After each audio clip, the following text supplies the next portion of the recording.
Boy, where did the weekend go, Tyler? No clue.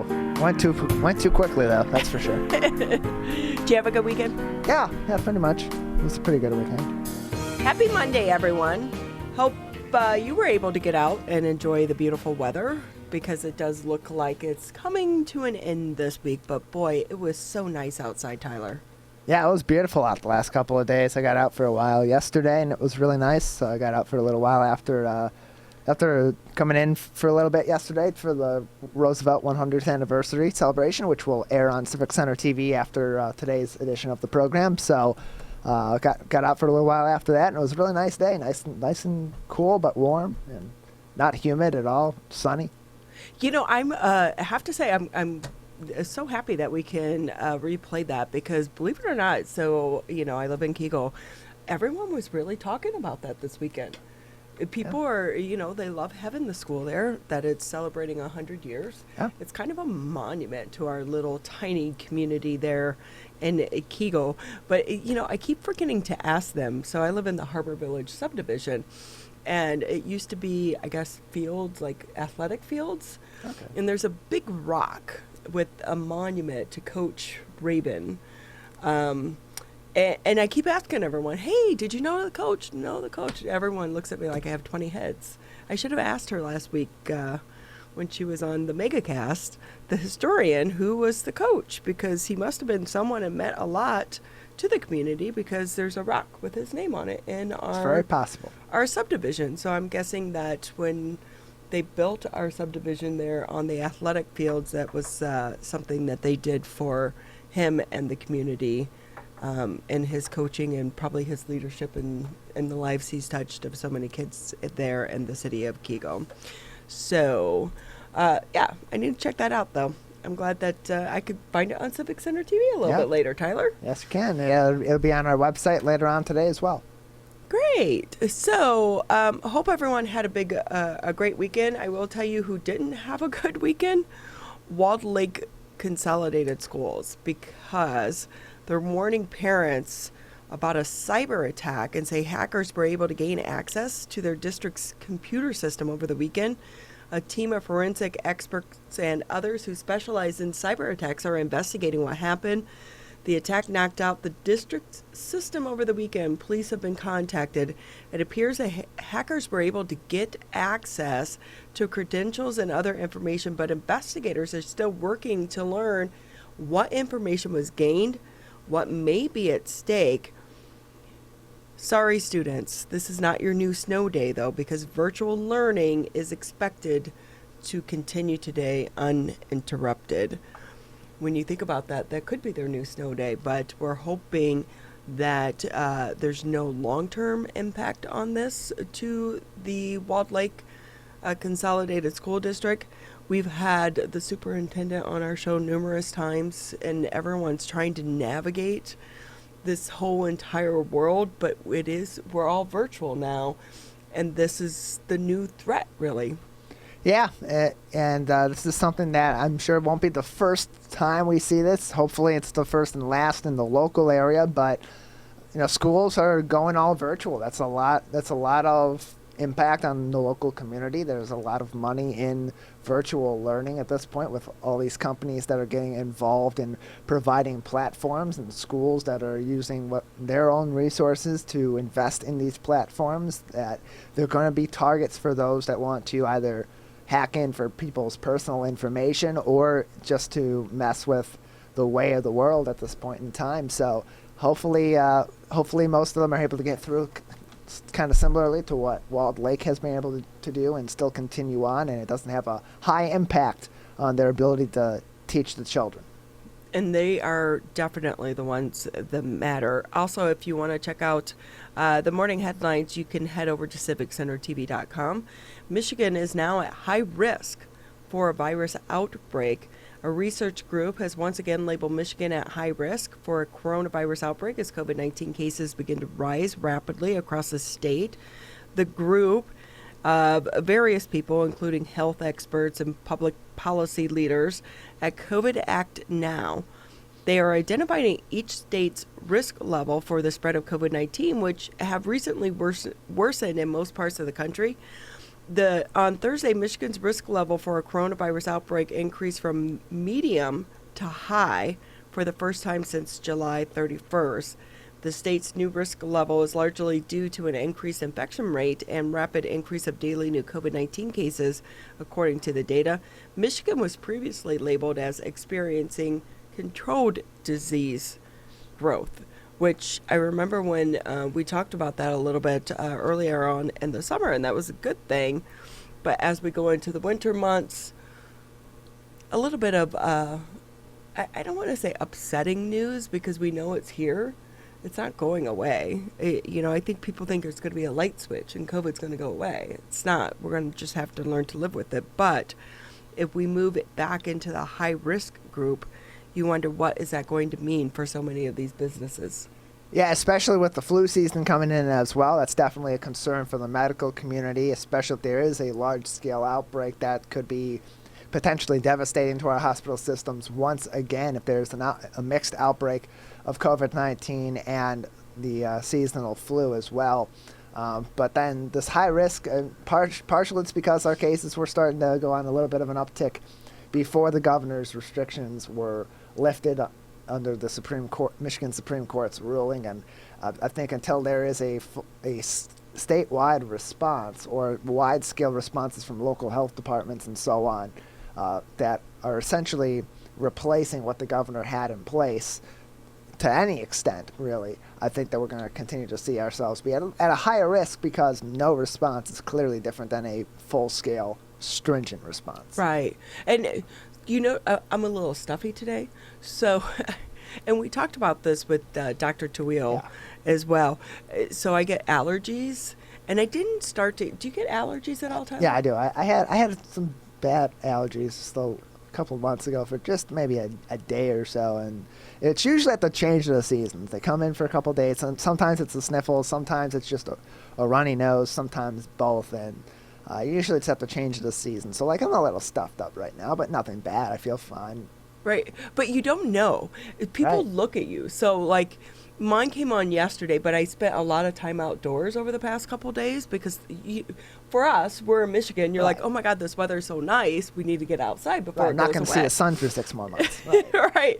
So I've been outside, and I don't know if it's like a head cold or if it's allergies or a mix of both, but everyone starts to look at you like, is it COVID? Is it not? Right. I mean, I took a Allegra and a decongestant before I came in here, but still, you're kind of like, everyone looks at you now. If you even sneeze, it's like, and you clear your throat all of a sudden. No, it's not COVID. No, I promise you, it's not COVID. It's fine. I'm clean. Oh. But you wonder about us being labeled as high risk, just as really things are opening back up. So one of the things that came out, Michigan bars, because I think we forget about this because we have been able to go to so many restaurants, but Michigan bars, which have been closed for months after being allowed to reopen in the summer, once again allowed to open under that new health order that was issued by the Department of Health and Human Services over the weekend.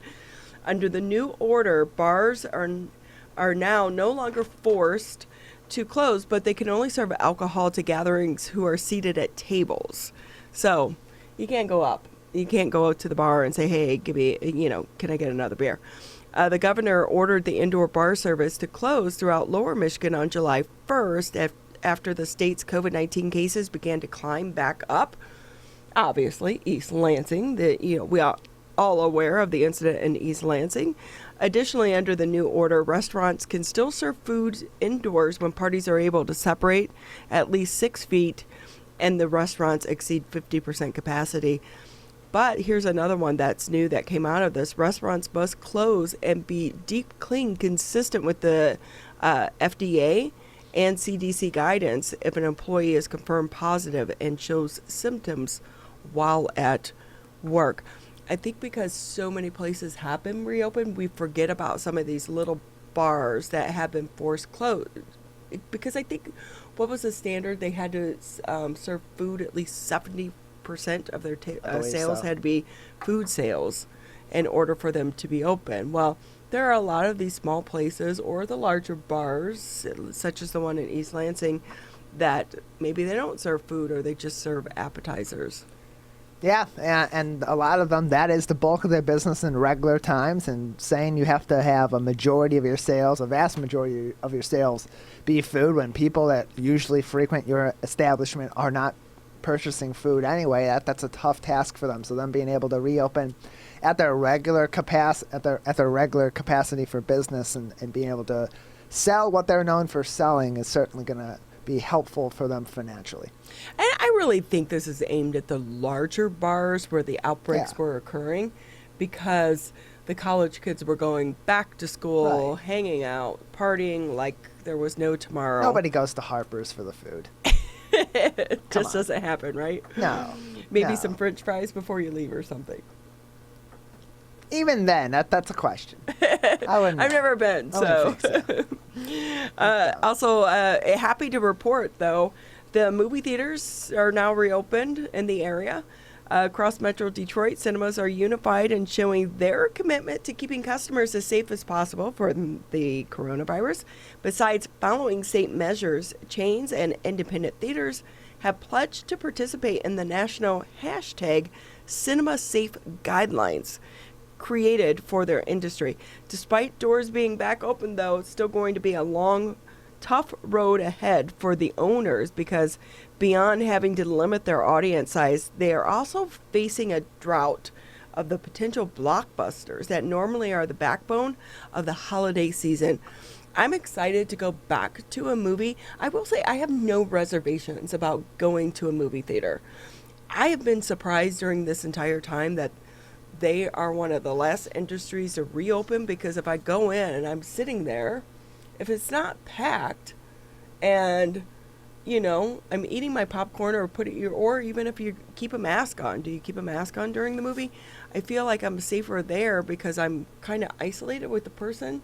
I don't talk to the people behind me or in front of me. Yeah, I can bring hand wipes and wipe down the seat, stand there for 30 seconds, then take a seat. And you know what? If I'm going to a movie theater and I'm there with somebody else, I'm there to watch a movie. I'm not going to be chit-chatting anyway. And if I'm there just watching a movie solo, I don't want to be around other people anyway. So I'm going to keep away from them. I feel like that's a situation where you can distance yourself pretty well. And they're going to have to distance, and they can probably distance people very well anyway. So even if they're operating at a lower capacity, which they probably will be for a while, I feel like that's a situation where you can create a relatively safe environment, because the people that are going to be in there are going to be in there for several hours. You can take and say, okay, well, this theater will be open while the next adjacent theater is closed for cleaning, and then while that one is playing a film, the one that was just opened will be closed for deep cleaning, and so on, to keep the facility safe. We're excited that we are going to have Paul Glantz on with us a little bit later in the show, so that he can tell us how things are going. Of course, he is the co-founder and chairman of Emagine Entertainment, and has been kind of the face of the issue here locally during this entire shutdown. So we'll be checking in with him a little bit later in the show. But you can find all those headlines and more at civiccentertv.com. Just click on coronavirus. We update the headlines each and every morning before we head into the studio. Also, along with Paul Glantz, we'll be speaking with the career counselor over at West Bloomfield High School. You gotta remember, this is really kind of crunch time for students as they start to think about their college careers. So for the seniors, how do you go out and do career visits or college visits right now? And so we'll be speaking with the counselor over at the West Bloomfield High School. She has some great advice right now to share with parents as well as some of the students. Greg Kampe, he is the head basketball coach at Oakland University. Yeah. Obviously, everyone was excited. One of the alumni, one of his team members, he played for the Heat. Yeah, undrafted rookie, all the way in the finals, having a good year. Almost rookie of the year. Great. What a strange playoff season, though. It's kind of like, they won last night, or not the Heat. The Lakers. The Lakers won last night, but it just seems weird because no one's really talking about sports. It's not the big hoopla that we would normally get with the playoffs. I think it's because it dragged out for so long because of all the regulations that were in place, because it was all isolated to one city, so it wasn't engaging the entire country at various spots like it normally does. My favorite thing from last night's celebration was the scene outside of Staples Center where people are just packed and partying in the streets, and everyone's like, hey, you beat the heat, not COVID. I saw a tweet like that. I was laughing hysterically because how true is that? Oh my gosh. It's crazy times, but it'd be great to check in with him. Also, just see where they're going into the new season. Yeah. What is the future for his team? And then, as I said, we'll be speaking with Paul Glantz. Megan Lehman, she's a sergeant at the Troy Police Department. I love that they are doing this. Troy Police Department, they put a cold case out on their social media. They're hoping for the public's help to try to get this solved. I will say, Troy PD, if anyone follows them, if you don't follow them on social media, you need to. They're experts. They really are experts at how to engage the public and from a law enforcement standpoint and utilizing social media to do that. So I'm excited to talk to her about that. And then we'll end the show speaking with the elementary principal next door. They have a great program going on right now talking about diversity in our schools. So a lot to get to in the next 2 hours here on the Oakland County Megacast. Tyler and I are going to take a quick break, but we'll be back shortly and get the conversation started with the counselor. This is the Oakland County Megacast. Michigan, we're calling on you to save lives. Don't ignore it. Don't let it go to voicemail. It's urgent. In fact, it's critical. Because if you've been in close contact with someone who tests positive for COVID-19, you may have been exposed to the virus. And you could get a call from My COVID Help or your local health department. So please answer the call to learn how to protect yourself, your family, and friends. We're calling on you to stop the spread of COVID-19, to make it safe to reopen businesses and help Michigan move forward. So if you get a call from My COVID Help or your local health department, you may have been exposed to someone with COVID-19. To protect us all, answer the call. Learn more at michigan.gov/contain-COVID. A message from the Michigan Department of Health and Human Services. Hi, my name is Kurt Lawson, and I'm the Public Information Officer for West Bloomfield Township. We wanted to reach out to you, our older adults, to provide information that you may find useful during this difficult time. We want to ensure you that West Bloomfield Town Hall, our Waters and Utility Department, West Bloomfield Parks, and our police and fire departments continue to work hard on your behalf. Information and resources can be found on the Township website, the police Facebook and Twitter, or call West Bloomfield Park's COVID-19 Help Hotline. Please remember to keep your social distance of at least 6 feet, wear facial coverings when you leave your home, and wash your hands for at least 20 seconds with soap. These precautions will help keep you safe during these difficult times.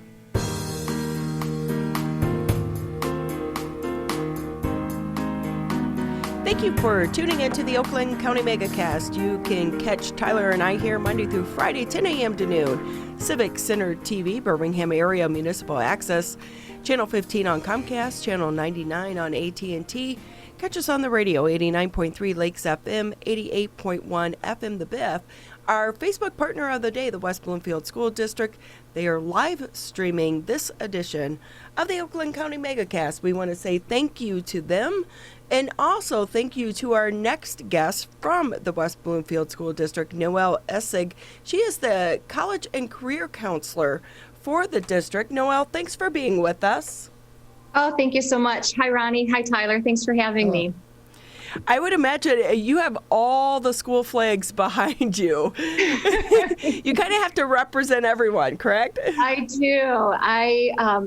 You can't see my space, but I have walls filled with posters and other flags, and definitely try to represent everyone and present a lot of options to our students, because there's, as you know, no cookie cutter in terms of this college is the best for each student. So we really try to represent all options for our students.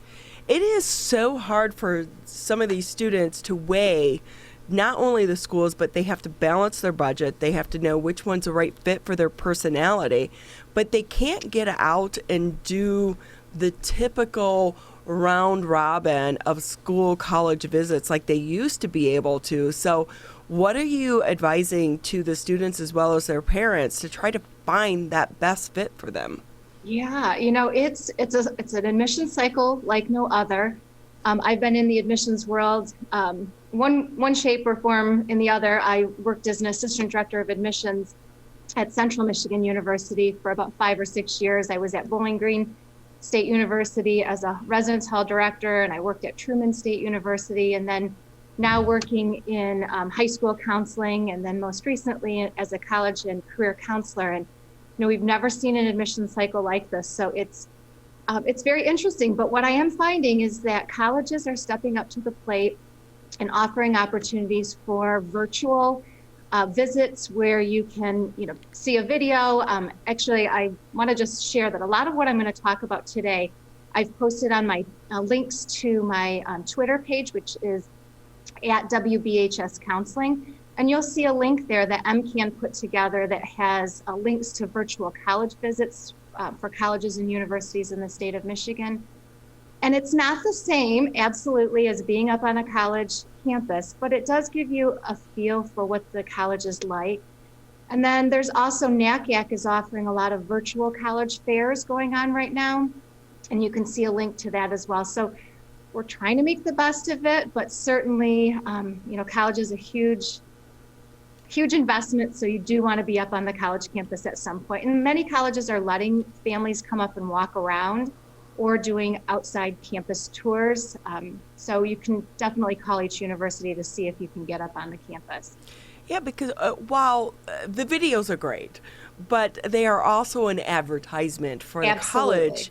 And so you're not getting that true face-to-face reality. It's like a reality check is what I like to tell them. Yes. It's the slick, pretty ad gets you through the door, but it's the visit that really gives you that feel of whether or not this campus and this college is going to be right for me.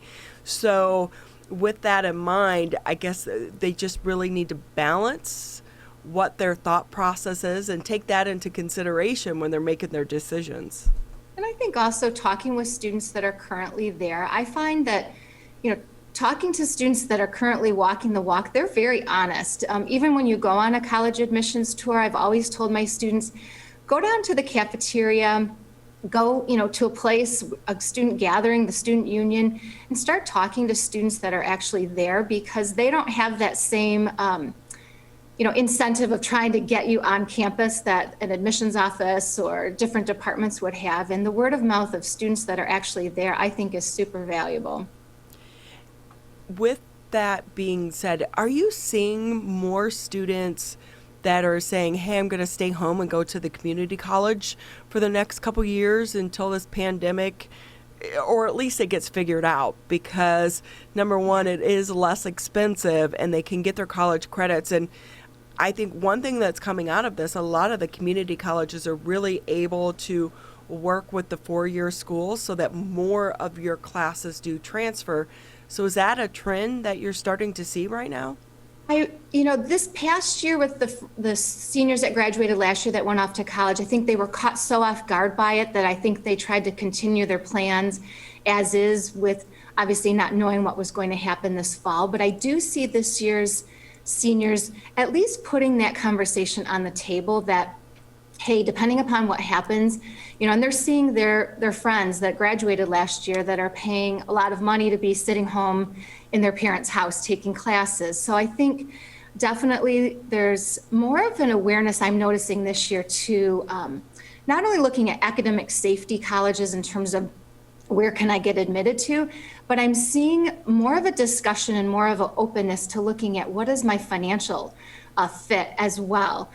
For my family. So I'm really excited to see that. That is something that I feel like hopefully will be something positive that comes out of this, that as students aren't able to just blindly go visit all these college campuses, I think they're really stepping back and looking at, all right, if I'm going to pay all this money and I'm going to be at home taking the class remotely, do I need to look at it, or can I use this opportunity to save myself some money? And I think, our community colleges in the area have always been that hidden gem that we've known about. We've brought it up with students. But I think, there is a more openness to consider it. So we'll see what happens when it all comes down to it, in May, when students start to make their decisions, if that comes to fruition or not. It is great. It's like you said, maybe before they weren't even going to explore it, and now that it is, or maybe their family's financial status has changed during this pandemic as well, and so they need to start having these college, discussions. And October is college application month, pretty much. Right. This is the time to really buckle down, because this, you have to get your application in early. You don't want to be late. But knowing that too, why is this time? What can a student do to put their best foot forward in their application, especially during the middle of a pandemic when we've been locked down and so much of your application is about your outside activities, not just your GPA? Well, I think the one thing that's reassuring to me is, I've been setting up virtual college rep visits for our students, and we have several coming up yet. And every rep has reassured the students, number one, we're all in this together. This is not like it was a regional catastrophe, where just the state of Michigan was affected. This was a nationwide issue with, access to taking standardized tests. Many students, have had a nightmare trying to take an ACT or an SAT exam, and to find that they're canceled over and over again. So I think, and back to activities and volunteer experiences, they kind of know March 13th, at least in our area, is kind of when things 100% shut down. So colleges are aware of that. So I don't think that families have to panic so much about that aspect of it, because colleges are understanding. They know about the testing, that not all students have had access to testing. And they're worried too. They're worried about, what's our enrollment looking like? The numbers are down of graduating seniors. So, a lot of factors are coming into play this admission cycle.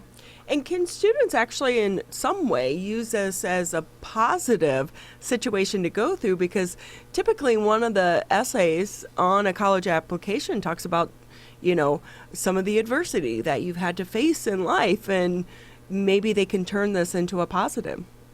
Yeah, I definitely have seen students turn that into their essay. There is a part on the Common Application that's dedicated just to COVID, to give students, if they had some kind of family situation or personal situation that they would like to share with an admissions committee, just related specifically to COVID, there is that on the Common Application as well. So, I think admissions officers, they want to hear your story. They want to know what your circumstances were.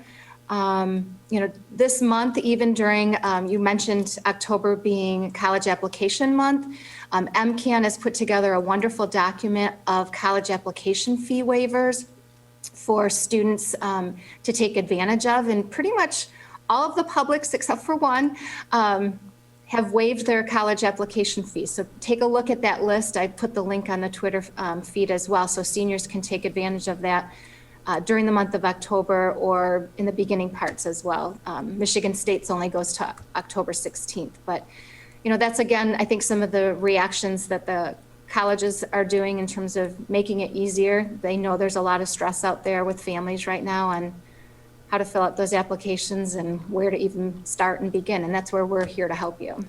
Noelle Essig with us. She is the College and Career Counselor at West Bloomfield High School, joining us today on the Oakland County Megacast. Noelle, as we're heading into the thick of college application month, and there's all these different circumstances now that the kids are applying to these colleges under, what are the colleges really looking for in this admissions cycle differently than before? Because they want students to come back, and they want students to still be coming in.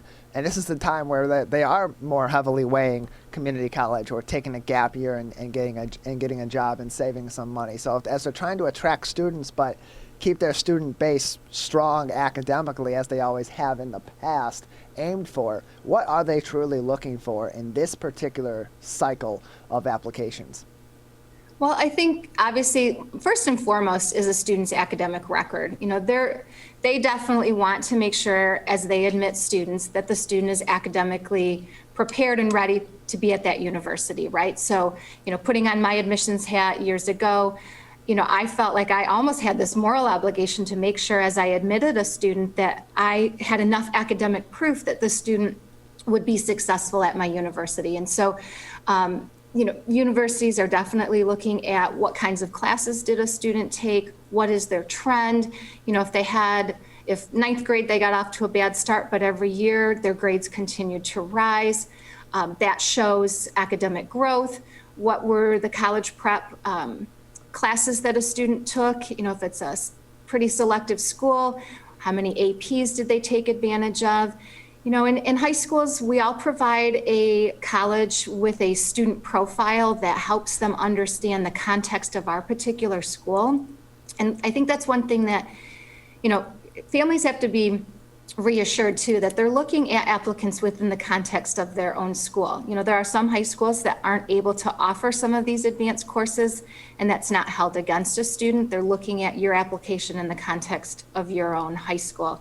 So looking at trend, looking at leadership, obviously I start saying this in ninth grade to students. It's not important that you have 20 clubs and activities, because admissions officers, right, they know that you can't fully participate in 20 clubs. But if they see 2 or 3 clubs on your list, and they see that you were an officer and a leader, and you had experiences where you failed and you grew from that, that's more important to an admissions officer, is the depth of involvement. So I don't know that anything necessarily changes.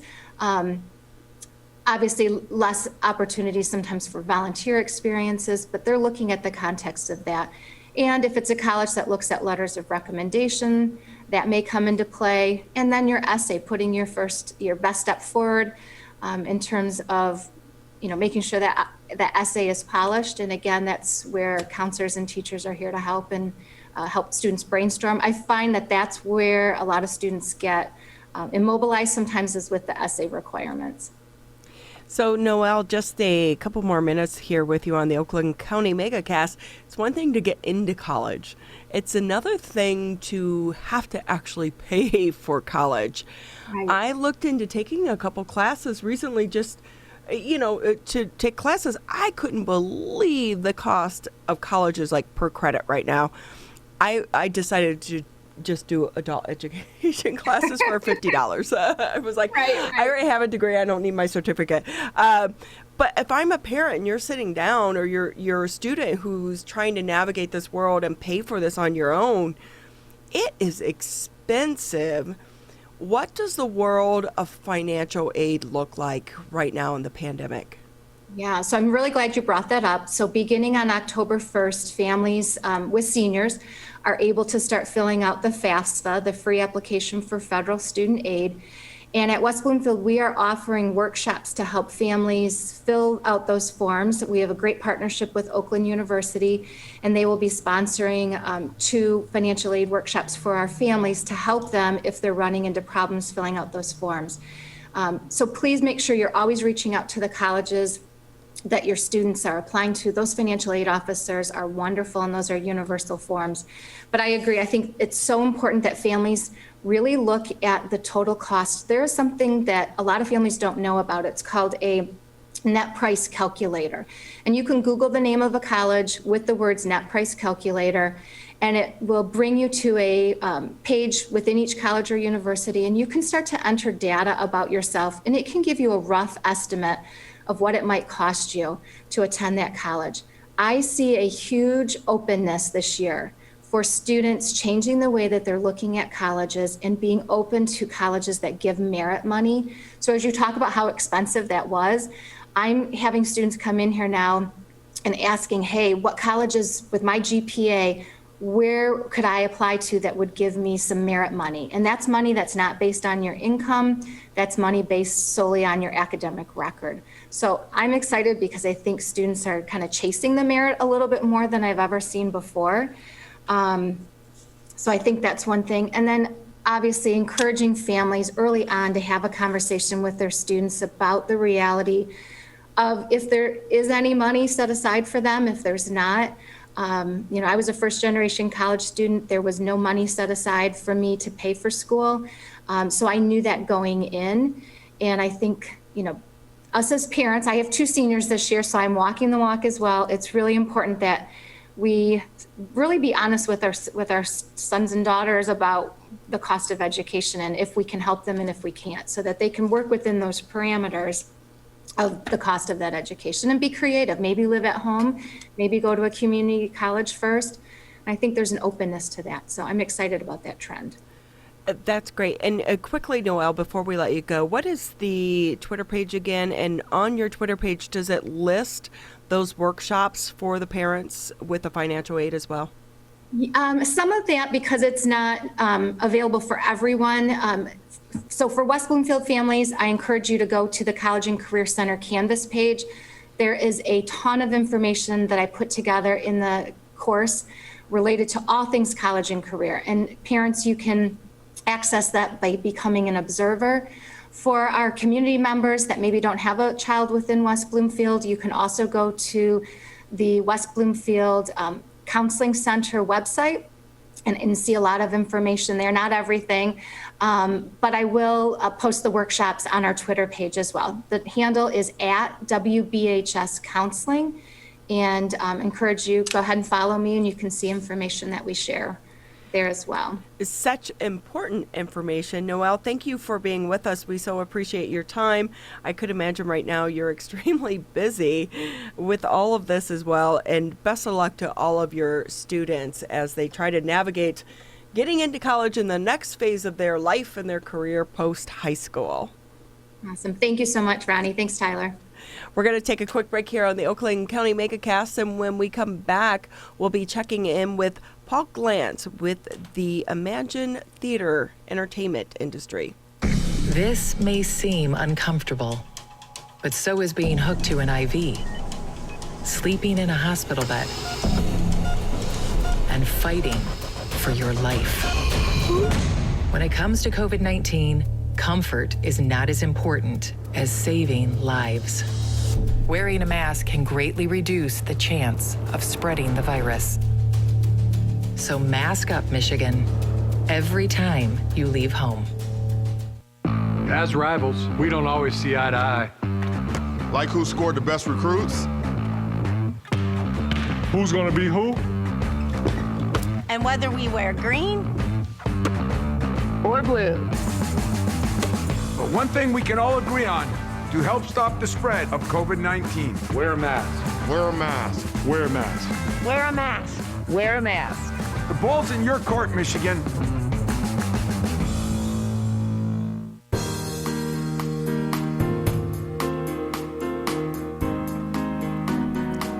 Thank you for tuning in to the Oakland County Megacast, Monday edition, here in the Civic Center TV and 89.3 studios in the West Bloomfield area. It's always great to have you with us here on the Oakland County Megacast.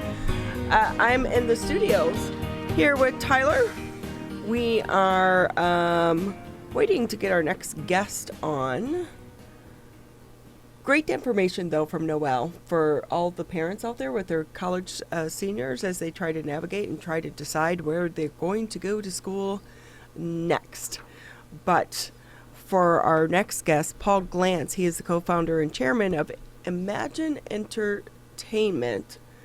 And we're still working with our Zoom producer to get him on. It seems like he was connected a little bit earlier, Tyler. Yeah, it looks like he's connecting. We're just having some issues getting his audio through. So, of course, Larry, our Zoom producer, is hard at work trying to figure that out with him and see what's going on. It appears like they are speaking back and forth. It might be over the phone. So, hopefully it'll just be a moment here, and Larry will give us the okay. But he's good to go, it looks like. Oh, is he? I will say, though, I don't know how many Zoom interviews that I've done with people, and audio is always the issue. Turn your mic on. Maybe unmute your mic. Try this, try that. So it's a lot to work through. We are all 6 months into this, and Zoom changes the they do all these updates, and then everyone, field. They get familiar with what they're doing, and there's an update, and all of a sudden, left is right, and up is left. Don't they know we like to have things consistent? I'm sure Don't change things on us. You got to keep us on our toes, Ronnie, And with that, Paul Glantz, co-founder and chairman of Emagine Entertainment, right? Don't you like things consistent as we get older and we're trying to navigate this technology? Don't change it on us. Well, you're so right. I thought I had it down. Now I don't, but we'll roll with those punches. Exactly. I tried to avoid the updates on my iPhone, but sometimes they force you to do them, and you're like, no, I just got used to the way it was. Yes, I certainly understand. I broke my phone over the weekend, and you want to talk about panic-stricken. That's me.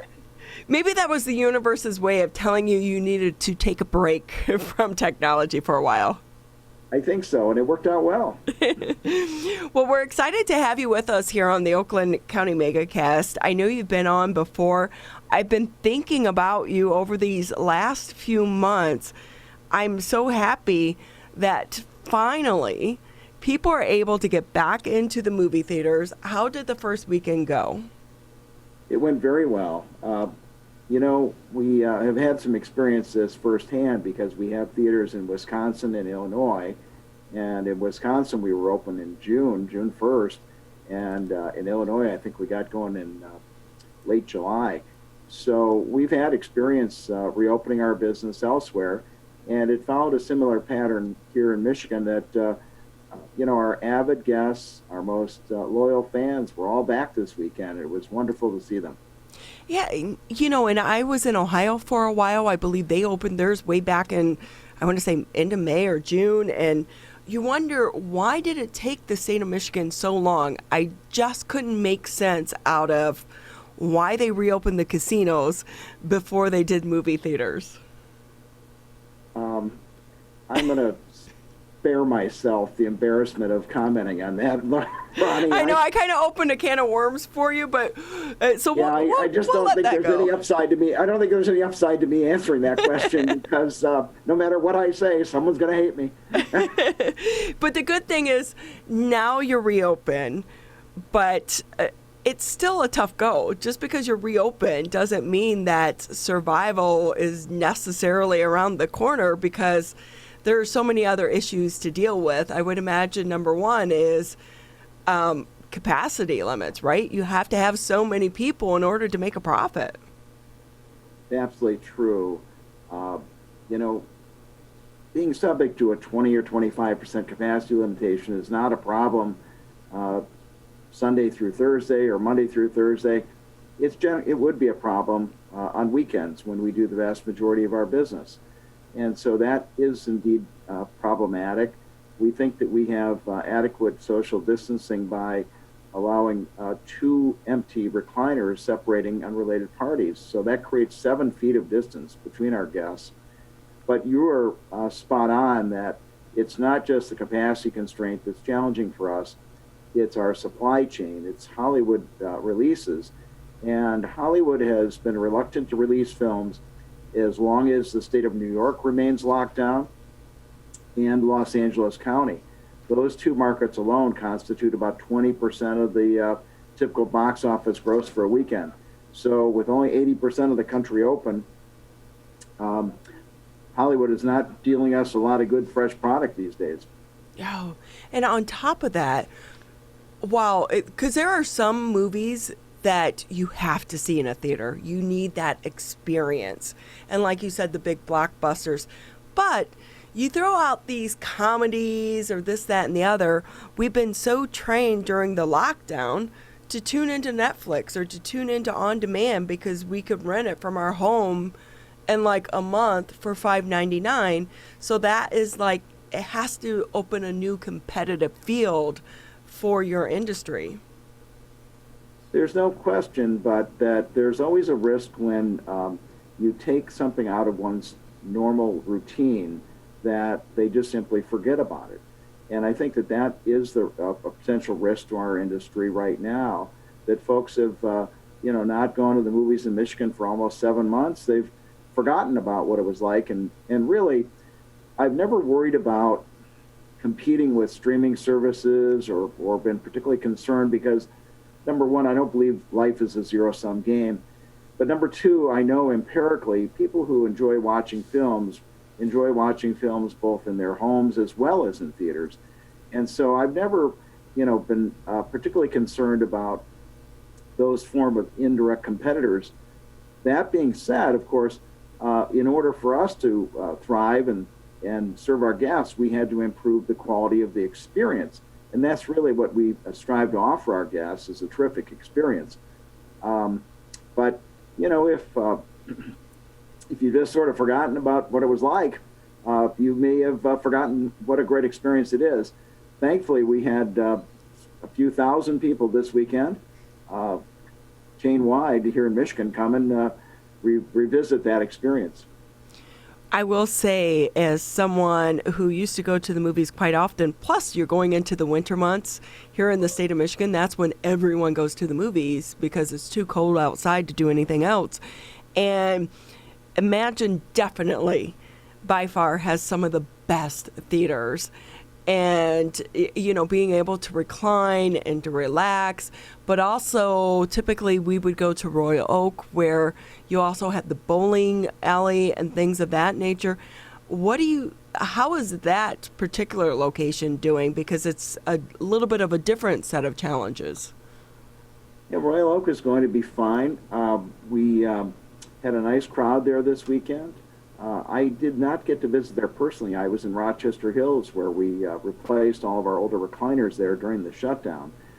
But speaking of Royal Oak, I remain optimistic about that location. You know, it's a walkable city. It's a place where we have lots of lovely families come to visit us, and so I don't have a particular concern about any one theater versus another. They're all relatively well attended, but of course it continues to be a function of, you know, it's our responsibility to give our guests a great experience. And so that's what we're striving to do. And in fact, you know, we never laid off our general managers. We thought that, you know, we needed their institutional knowledge to reopen these theaters. In fact, that came into play this weekend. And we also wanted to take good care of our teammates. And so during the shutdown, for those who were covered under Emagine's health plan, we continued to pay for their health insurance. In fact, we paid 100% of the teammates' health insurance for they and their families during the furlough period. And why? Because I want my teammates to like Emagine. I want them to think that we're a good employer. I want them to treat my guests as we treat them. Paul Glantz with us. He's the co-founder and the chairman of Emagine Entertainment, joining us today on the Oakland County Megacast. So, Paul, as patrons are returning to the theater, COVID-19 still, of course, an issue throughout the state of Michigan, the country, and the world. What can they expect to be different in their experience as they go to the theater and they go through all the usual process of going to the theater before the movie, during the movie, after the movie? What can they expect to be different in that process at an Emagine theater as they're going back to see the movies in person? Well, the first part of it is actually pretty common to most of our guests, because the vast majority of our guests have been buying their tickets online or through our smartphone app for quite some time. So you have the opportunity to purchase your tickets in a touch-free fashion, and then arrive and you'll have a reserved seat. Our software automatically blocks out 2 recliners to separate unrelated parties. And so once you've bought your tickets, 2 seats to the left, 2 seats to the right will be blocked out, and that creates 7 feet of row spacing. But as you enter the lobby, you'll notice stickers that are designed to encourage social distancing. In the morning, we're asking all of our teammates to fill out a health questionnaire. We're taking their temperature. Of course, everyone's wearing a mask, unless you have a health condition that precludes you from doing so. And the masks remain on at all times except when you're enjoying your food and beverage, much like a restaurant. In the auditorium, you'll find directional signage suggesting that you enter and exit a particular direction. And then around the concession stand, again, you'll find directional signage. We've closed off about half of our self-serve Coke Freestyle machines because we want to, again, create adequate physical distancing between our guests. And so I'd say that those are probably the things you would notice most. Concurrently, I genuinely hope that it's a familiar experience and it's a great experience because, again, that's what we're mandated to provide our guests. And at the end of the day, by now, we're all used to going into establishments and having a mask on. So in that regard, we're used to that. And while it may not be the old movie experience, it's the new movie experience. And at least when the lights are down, I don't see everyone in their masks. So that's kind of a good thing. And, you know, Paul, I will say, I think it is so incredible that you guys were able to continue the health insurance for so many of your employees, because that's been such a huge concern for so many people that were furloughed during this pandemic and for such a great length of time. On top of that, though, as you're starting to reopen, what's it like for you to try to get enough employees back to cover all the shifts? We haven't had much of a problem so far because, in candor, we can't bring all of our teammates back with the capacity constraints and the level of business that we're doing right now. It may become a greater challenge as the restrictions are eased and as we return to greater volumes of business, which I'm hoping will be at Christmas time, when we have, at this point on the release calendar, Wonder Woman 1984. That's on my top list. I have to see that movie. I'm looking forward to it as well. I'm sorry it got moved back again, but we will. We're going to try and hang in there until we can get to some tentpole type product. Yeah, that is definitely a movie you have to see in the theater, at least for the first time. And it kind of, with that, what do you think the future of your industry is going to be? COVID's not going away. I mean, I know everyone's looking for the vaccine so we can get back to somewhat of a normal, but long term, do you think there's been any long-term side effects coming out of this for your entire industry as a whole? There's no question, but that my industry is would be characterized as being on life support right now. You know, it's very difficult to deprive a business of revenue almost entirely for 7 months and expect it to be in good financial health. We are very fortunate to have some tremendous bankers at Huntington Bank in particular that were gracious enough to extend a Main Street loan to us. And I've joked with my colleagues that we're restructuring our balance sheet to replace equity with debt. But of course, cash is king. It's the lifeblood of business.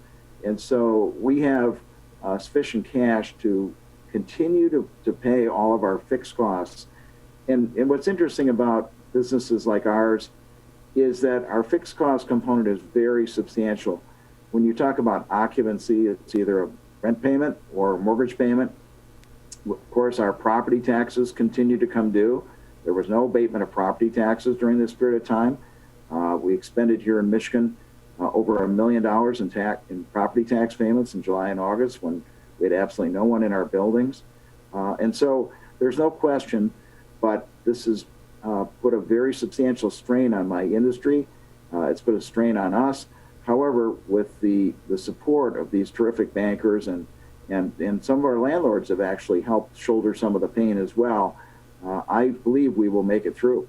Oh, I so hope so, because it is such an experience. We don't want our movie theaters to go away. And I think about Disney and the release of their big hit Mulan that normally would be, I would think, a pretty popular movie in the theaters, especially for kids and their parents. And now they're doing it out on the Disney stream. But it seems like they're not getting the response that they wanted, because $30 for a download, you're kind of like, but people are more willing to pay that going to a movie theater because it's a different experience. With Disney's platform, do you think that's going to be kind of the way of the future that these companies are going to try to follow? Or if this fails, is it just a test? And if it fails, will they come back to the movie theaters? I think Disney has a very substantial stake in trying to grow its subscriber base on Disney Plus and ESPN Plus. And so moving those products direct to video, I think, was intended to actually serve as a test. We didn't see widespread adoption of that. I don't have the most current information, but as of a month ago, our National Trade Association had told us that 80% of the films scheduled to be released had actually been postponed as opposed to sent direct to video. And so I would say that that's a good sign for our industry going forward, that the studios and essentially in the U.S., studios and distribution are one of the same organization. They recognize the value of a theatrical release relative to the I'll call it the life cycle revenue stream for a film. Ultimately, I think that even the studios are resolved that releasing a film on the big screen and then following up with a video release is the best way to optimize the revenue from any form of intellectual property. So I remain optimistic. I think that if there's any small silver lining that's coming from this, it's that folks like me feel comfortable that the studios are reinforcing their belief in the value of a big release on a big screen. And speaking of silver linings, we always like to ask business people or just people in general, coming out of this pandemic, it's been stressful, filled with a lot of anxiety and a lot of other emotions, but has there been anything positive that you think has happened that you'll continue long term because of the pandemic? You know, something we were planning, and I wouldn't say it's caused us to do it, but what we were planning was bringing forth the opportunity to use our smartphone app to order food and beverage right on the app itself. And so we accelerated our plans. We planned to do it, but this accelerated it. And the goal is, again, to continue to upgrade the quality of the experience. And so in the very near future, you'll be able to order your tickets online or on your smartphone. You'll be able to choose your snacks and your beverages. And then one of our teammates will deliver that product right to your chair. And again, what are we doing? We're just simply trying to continue to elevate the bar to enhance the quality of the experience so that folks will differentiate coming out to the movies versus staying home and watching a movie. Paul Glantz with us on the Oakland County Megacast. He is the co-founder and chairman of Emagine Entertainment, joining us today. Paul, just another couple minutes with you before we have to let you go and move forward. Anything else you'd like to tell us about Emagine Entertainment, what the fans and patrons can expect as they head back to the theaters, or any other exciting news from Emagine at this time? Yeah, I would tell you that if you're interested in the safety protocols, we're a signatory to a whole compendium of protocols that was developed with the health and public safety experts and our industry, and it's referred to as cinemasafe.org. Emagine is following all the protocols incorporated in cinemasafe.org. It's very similar to a document that I actually helped author back in May, designed to create a method for reopening our theaters safely. And so I would encourage all of your viewers to go take a look at those protocols if they have any concerns whatsoever. The other thing I would say is that, we've talked about the fact that this virus could be in the air. And what most folks don't understand is that movie theaters fall into a classification for air replacement. It's called an auditorium use. And an auditorium use requires a substantial amount of fresh air is brought in with every exchange of air in the auditorium. So we are constantly running our HVAC system, circulating the air, and while we're recirculating air, the vast majority of what's coming into the building is outside air. And so I want folks to know that we meet all of the standards for air replacement as set forth in the industry standards, and we're following safety protocols, sanitizing, wearing masks, food-grade gloves, you name it. We're doing everything in our power to ensure the health and safety of our guests. The health and safety of our guests is our foremost objective. Well, it seems like Mother Nature is participating because just as the movie theaters are reopening, the weather is supposed to turn much cooler this week, and hopefully that will force people to go inside and look for entertainment on your movie theaters. Paul Glantz with us on the Oakland County Megacast. Always great speaking with you. We appreciate your time. Thank you so much for having me. I appreciate it greatly. I can't wait to see Wonder Woman. It's definitely on the top of my list. So if you can, support the movie theater industry. Get out, enjoy a movie. I know sometimes you can watch it at home. You're addicted to Netflix now, but take a break, because there's nothing like the experience of being in a movie theater. We're going to take a quick break here on the Oakland County Megacast, and when we come back, Coach Kampe is on deck. He's the head basketball coach at Oakland University. Michigan, the coronavirus pandemic has put us all to the test. And now it's time to put COVID-19 to the test. As we move forward, testing will be critical. We encourage anyone who has reason to get tested to do so, those with symptoms and those without. If you are leaving home and going back to work, get tested. If you think you may have COVID-19 or you've been exposed recently through family, friends, or coworkers, get tested. Our test locator tool can help you find the right testing site that fits your needs. Even if you're looking for easy access with no cost, no prescription, and no appointment necessary, we've got you covered. Help Michigan move forward, not backward. To find a testing site or learn more, visit michigan.gov/coronavirus test. A message from the Michigan Department of Health and Human Services.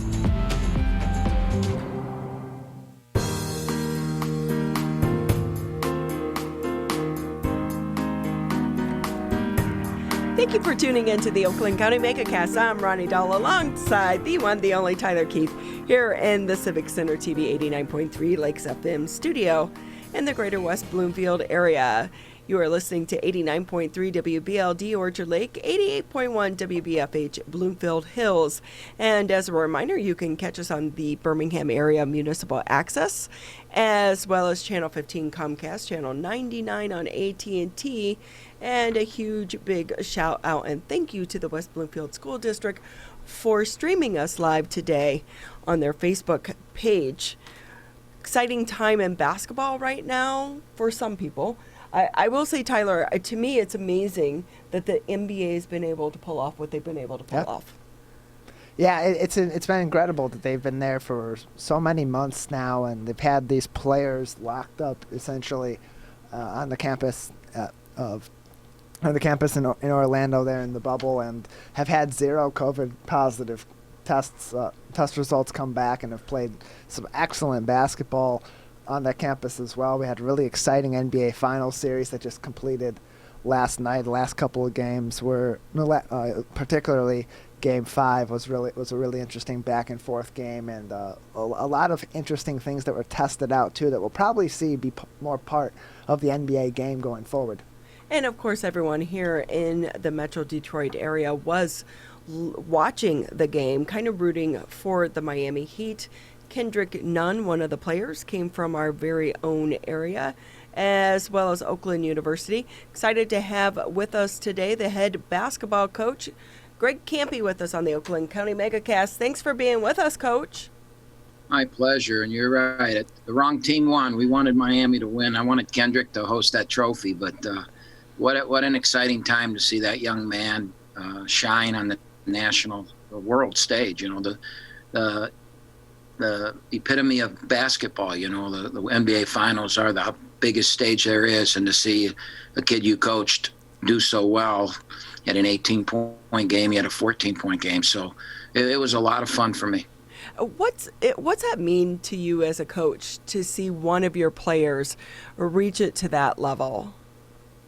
Well, we had a kid a couple years ago named Kay Felder who was drafted by the Cavaliers, and he played a bunch during the season, and they got to the finals too, and he never got in. He didn't get to play in any of the games in the finals. So, you know, it was just the next step to see Kendrick actually get in, and not only just get in, but to excel and to have a couple really big games. It was kind of neat that after Game 5, ESPN they interviewed him at halftime, and then after the game they interviewed him, and so when you see a kid reach their dreams and you got to be part of that, and you know the young man and what a great kid he is, and that it's a hard feeling to explain. I don't want to sit here and say, oh, it's because it's for him, but it still makes me feel really good that I was a small part of it. Well, it's validation into what you're doing and all of the team members over there at Oakland University, because it goes beyond the game of basketball. It goes to teaching them about life skills as well. And I would imagine those life skills came into play as they're trying to play basketball during a pandemic. Well, Kendrick was runner-up Rookie of the Year, and I don't know if you know this story or not, but he got COVID. And so he was sent home. And when he came back, Miami was playing so good that they had put somebody else in the starting lineup. And when he got back, he wasn't playing very much. And, you know, he was pretty down and disappointed. And we had communications and we talked about it. And, you know, we just talked about staying positive, be the best teammate you can be, because your chance will come. Something's going to happen and you're going to get thrown out there. And if you handle it well and you're ready, that good things will happen. And sure enough, Dragic got hurt and in game one, and he went in and he scored 18 points in about 13 minutes in game one, and then he had his job back. So what you just said is true. I mean, the kid really did a great job of handling the adversity. You know, think about getting COVID, getting sent home, having to watch it on TV and that, and still come back and be able to not only compete, but help his team at a high level. And the perseverance of Kendrick Nunn has just been exceptional to come in his rookie season and have as prolific of a season as he did have, and be a key part of that Miami Heat team that, for a lot of people, made a surprise run as far as they did in the playoffs and even into the finals, taking the Los Angeles Lakers, the eventual champions, to 6 games. And on top of all that, you wouldn't know if you didn't know, you wouldn't know just by watching that Kendrick Nunn was an undrafted player, and he came in and was a key player for this Miami Heat team this season. Yeah, he was undrafted.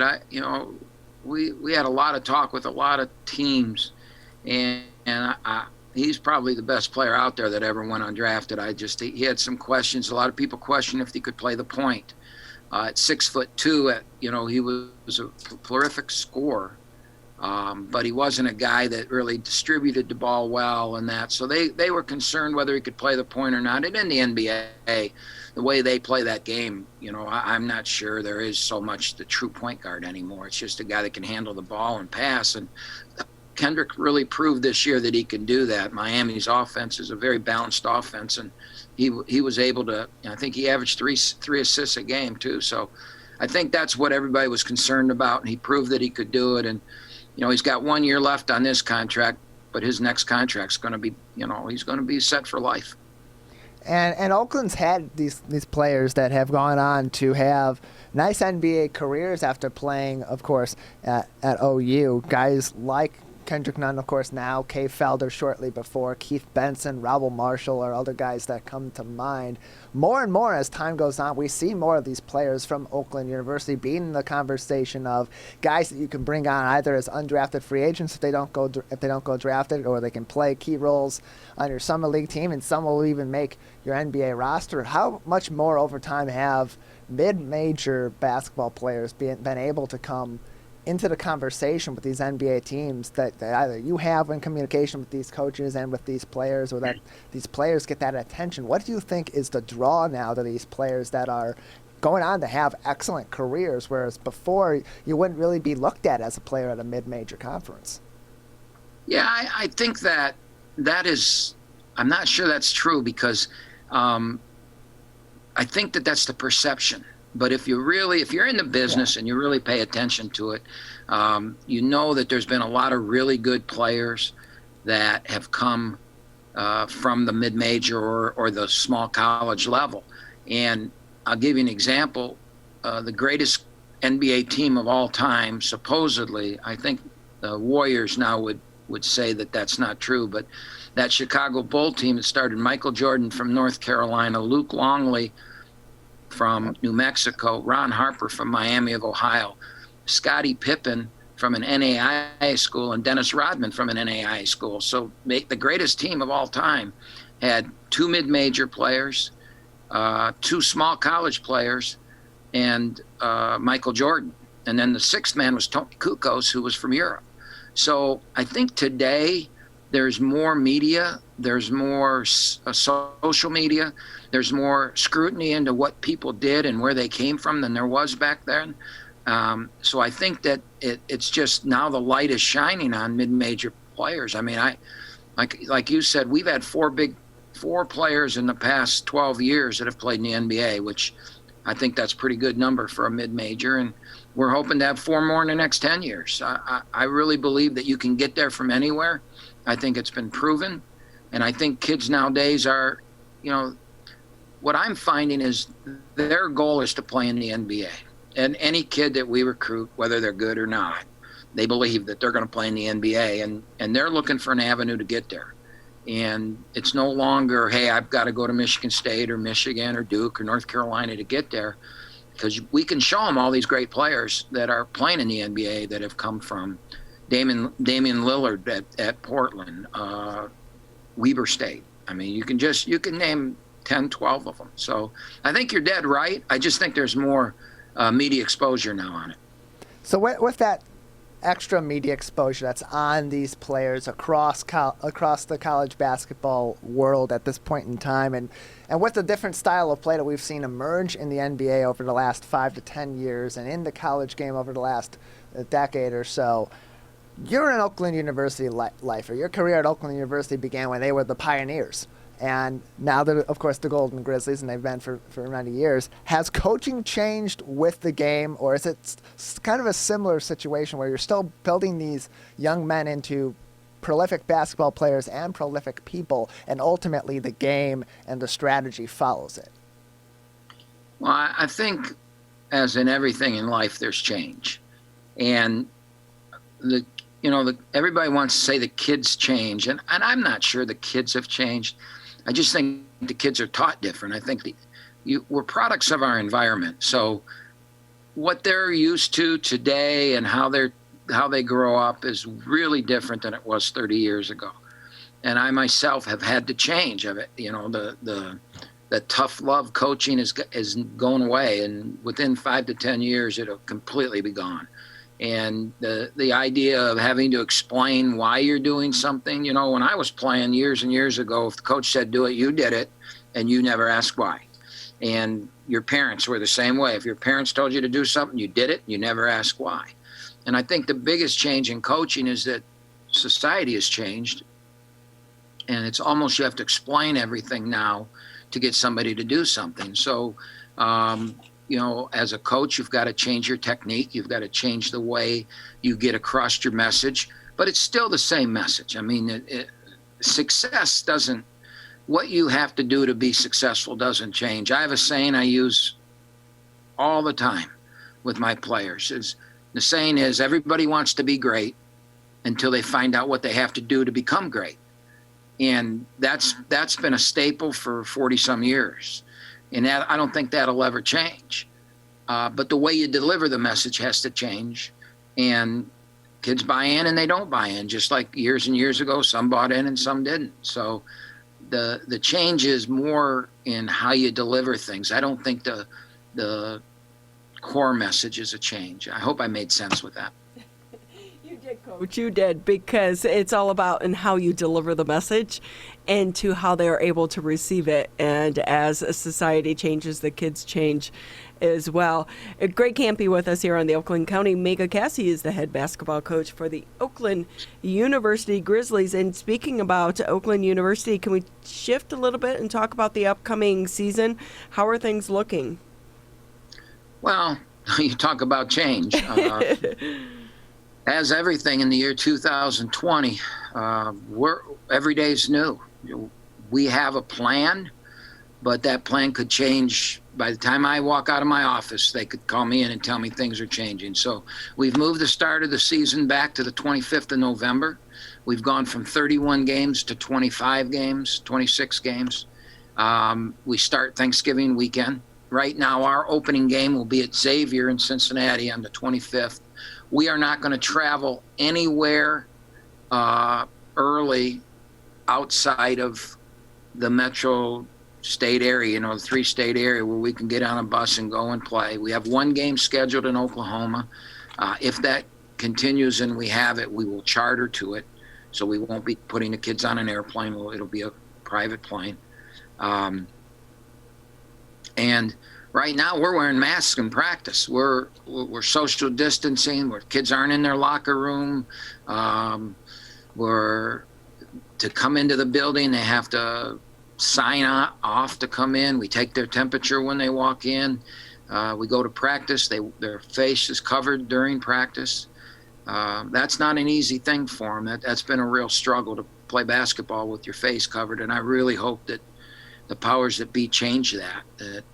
I think Michigan's the only state in the country right now that's requiring that, because all my colleagues at other schools they're not wearing masks during practice, but I'm hoping that changes because it's really tough. And then, we start full practice on Wednesday of this week. So 2 days from now, we start. NCAA allows 20 hours a week of practice, and that starts on Wednesday. And we've been very fortunate. Our players have been on campus since the end of June. We will start testing weekly now. When the season starts, we'll test 3 times a week.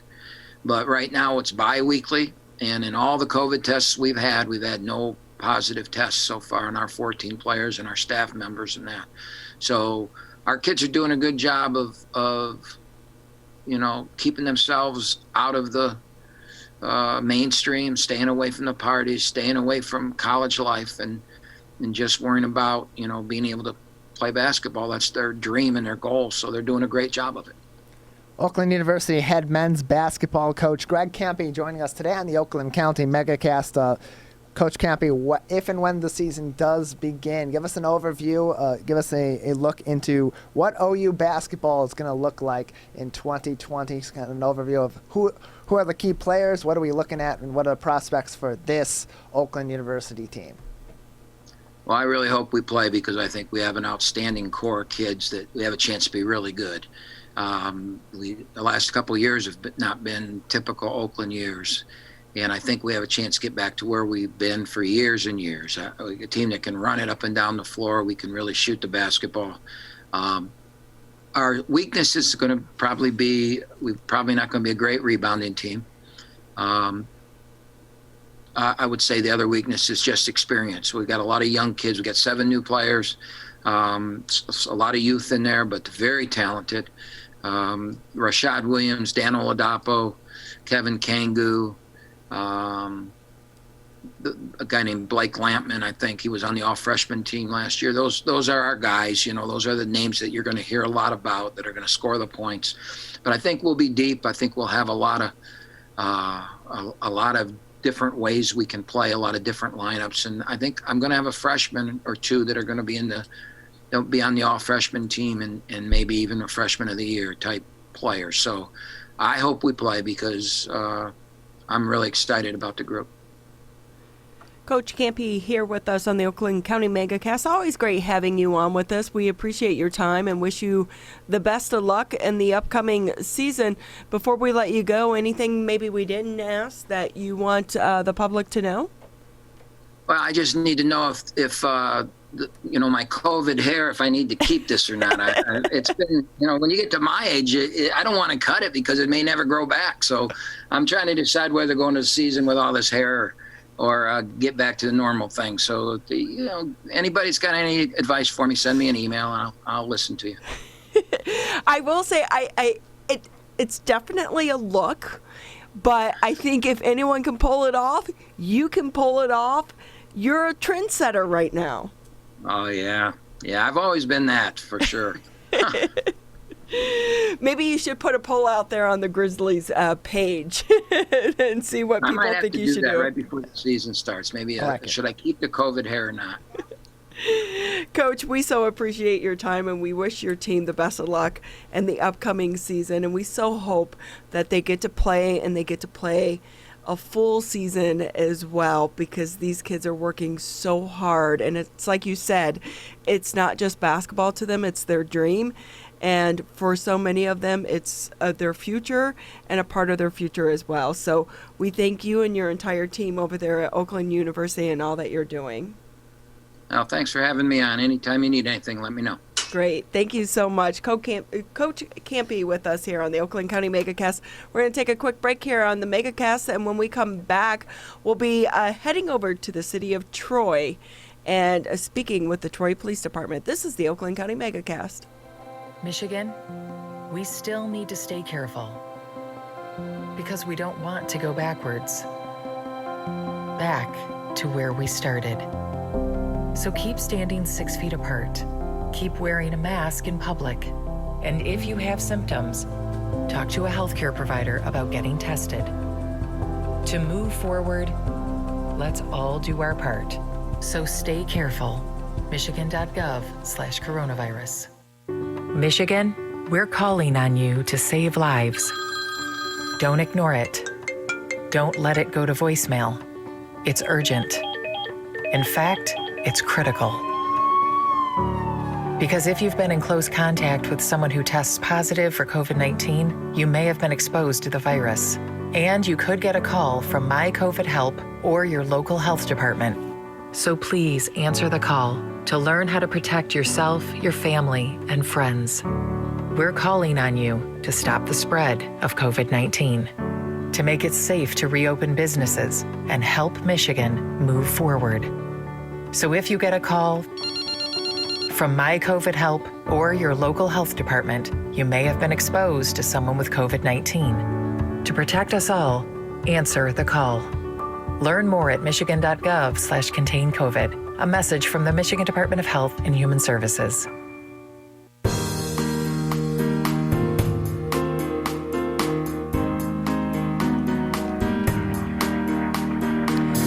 On October 28, 1978, 48-year-old Gail Webster was murdered in her Troy home. And since then, the case has been unsolved. And the Troy Police Department right now is doing something extremely unique and forward-thinking and hoping to be able to bring closure to her family and get this mystery solved and find the person or persons who did it and bring them to justice. Right now, we want to bring in Megan Leham. She is the sergeant over at the Troy Police Department. It's so great to have you. First, let me just, before we get started into the cold case, I feel like you guys are the epitome of law enforcement and your ability to use your social media accounts. You guys are doing an amazing job in connecting the police department with your community, and not just your community, but really people around the world. Thank you. We appreciate that. I think our chiefs have had we're forward thinking in the past, let us get on social media early and then let us do some creative things. So we've been lucky to be able to do that and get community support too. So with that and being creative, let's talk about this new effort that your department has taken on and trying to solve this cold case. And one of that is trying to utilize your social media and able to bring this family some type of closure. Tell us a little bit about the case first, and then how social media is playing a part in this. Okay, so this case happened in 1978, like you said, 42 years. It'll be coming up on the 42nd anniversary at the end of the month. Gail Webster was a 48-year-old woman. She was found on a Saturday morning at 6 a.m. by one of her adult daughters. She was beat to death in her apartment, Somerset Apartments. The case really never got a great suspect. There's been a lot of different suspects along the way, but we're just looking to draw attention to it. There's a few different things that happened along the way. One of the one of the key things that I focused in on this case is that it never got a lot of media attention. I don't think back in the 70s, the police went to, or the Troy police at least, we didn't go to the news and ask, can you help us get the word out there? So I think that opportunity was kind of lost in the late 70s, and we were trying to make up for it a little bit now. And tell us a little bit about how you're doing that and why you think this could be the key to helping you solve this case. So, we think there's someone out there that knows something about this. The person or persons that did this, this might be the time they want to come forward and clear their conscience. But also, surely somebody said something to someone, somebody saw something and has just been thinking about it for all these years.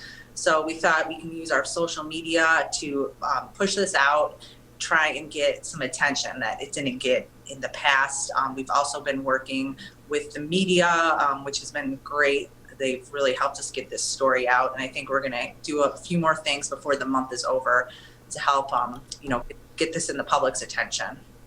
Our social media, we've had a big reach. I think it really blew up when we got our police cat a couple of years ago. So we were looking for something we could do with our social media reach to help solve a case, to do something really good, make a positive impact on of the victim's family, the community as a whole.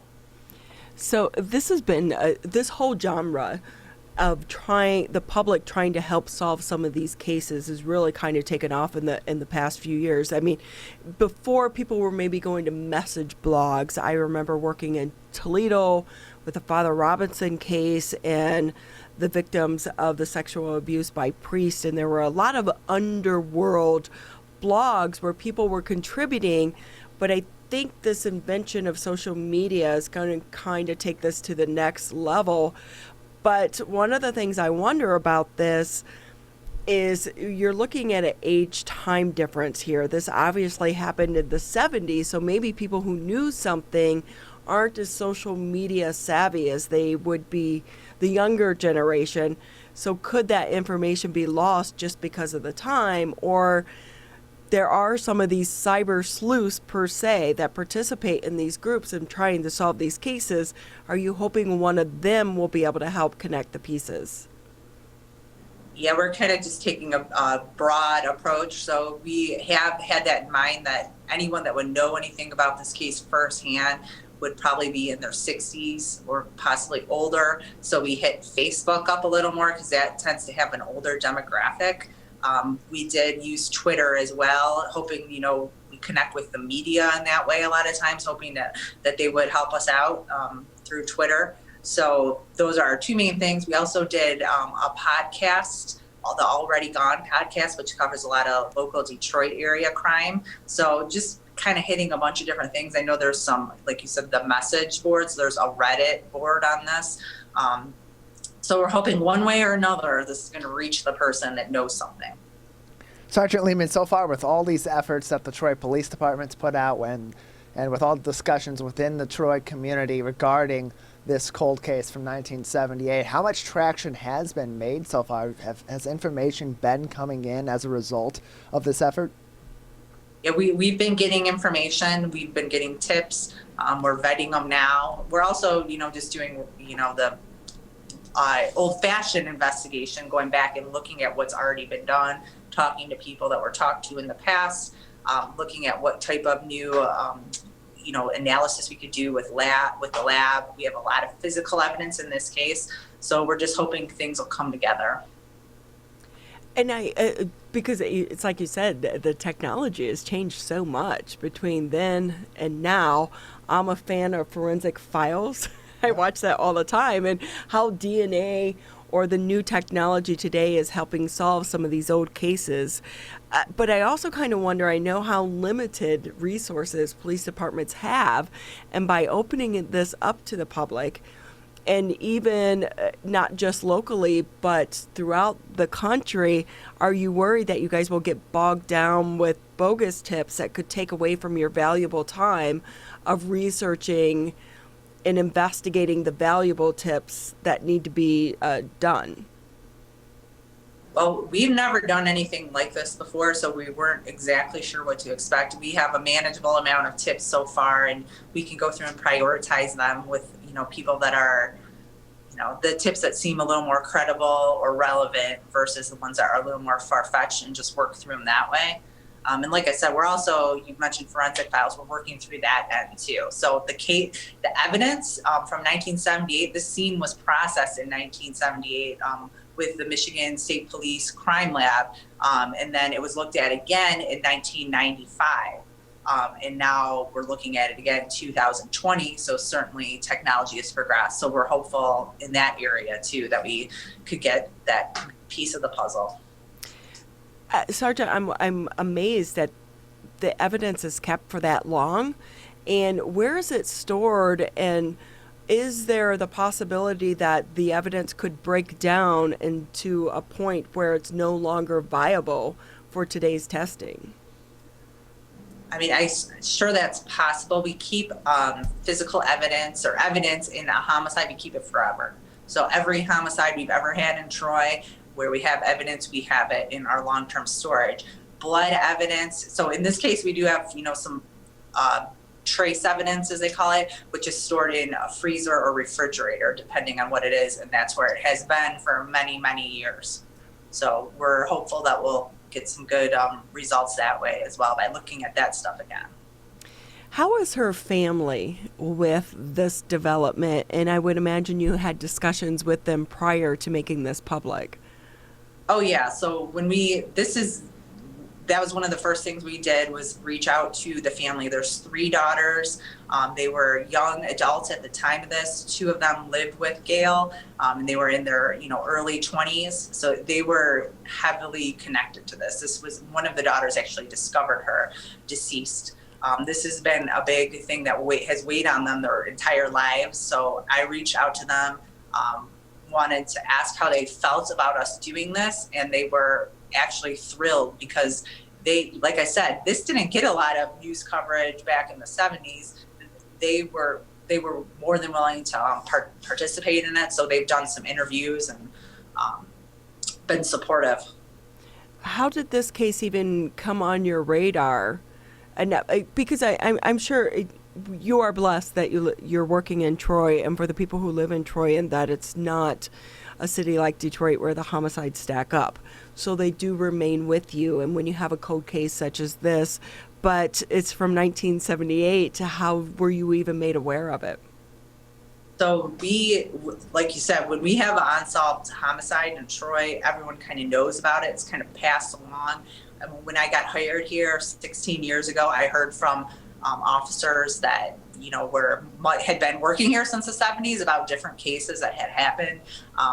This case I have known about since 2006, and we've had detectives actually work on cold cases over the years. This is just one of the ones that was never solved, and it appears to be still solvable.